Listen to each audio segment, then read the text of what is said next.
warahmatullahi wabarakatuh. Kembali lagi dengan saya Dwi Cahya Wulandari. Saya akan mempresentasikan materi saya yang berjudul konsep dan fungsi-fungsi lembaga manajemen pendidikan Islam.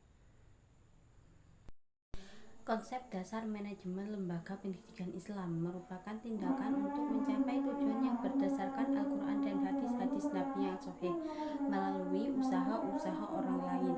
Seorang pemimpin dapat dikatakan melakukan aktivitas manajemen atau sebagai manajer apabila terlihat berupaya mengatur tenaga pendidik dan karyawan, mendayagunakan dan melakukan pembinaan terhadap mereka sehingga mampu berpartisipasi sepenuhnya untuk mencapai tujuan lembaga pendidikan Islam. Jadi, konsep pendidikan Islam dalam perspektif Al-Quran mengandung unsur-unsur sebagai berikut. 1. Transparansi atau terbuka. 2. Fleksibel, efektif, efisien, kooperatif, dan partisipatif. Berikut penjelasannya.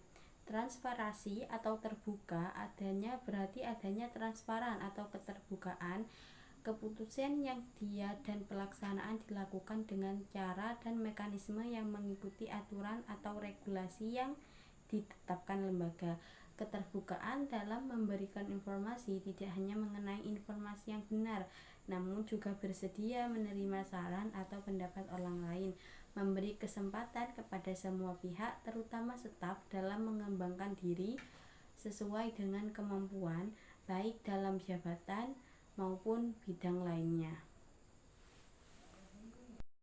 Yang kedua, fleksibel. Fleksibel yang dimaksud adalah tidak kaku. Menurut pendapat Imam Suprayoga dalam Yunus dan Abu Bakar Ja'far, bahwa fleksibel adalah hasil pengamatan walaupun sifatnya masih terbatas, menunjukkan bahwa sekolah atau madrasah meraih prestasi unggul justru karena fleksibilitas pengelolaannya dalam menjalankan tugas-tugasnya.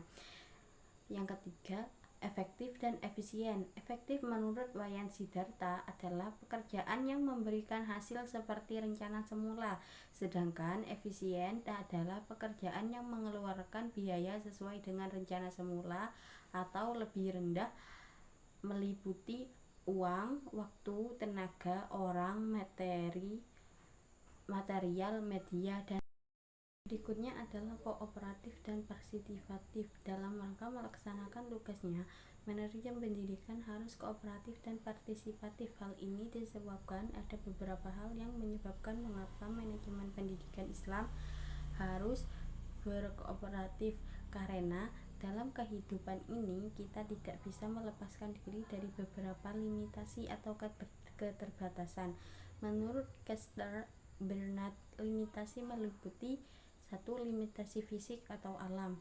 Misalnya, untuk memenuhi kebutuhan makanan, ia harus menanam dan ini sering dilakukan oleh orang lain atau bersama orang lain. Yang kedua, limitasi psikologi atau ilmu jiwa. Manusia akan menghargai dan menghormatinya. Limitasi sosial. Manusia tidak akan hidup tanpa orang lain. Yang limitasi biologis. Manusia secara biologis termasuk makhluk yang lemah, sehingga untuk memperkuat dan mempertahankan dirinya, maka manusia harus bekerja sama, saling memberi dan menerima, bersatu dan mengadakan ikatan dengan manusia lainnya.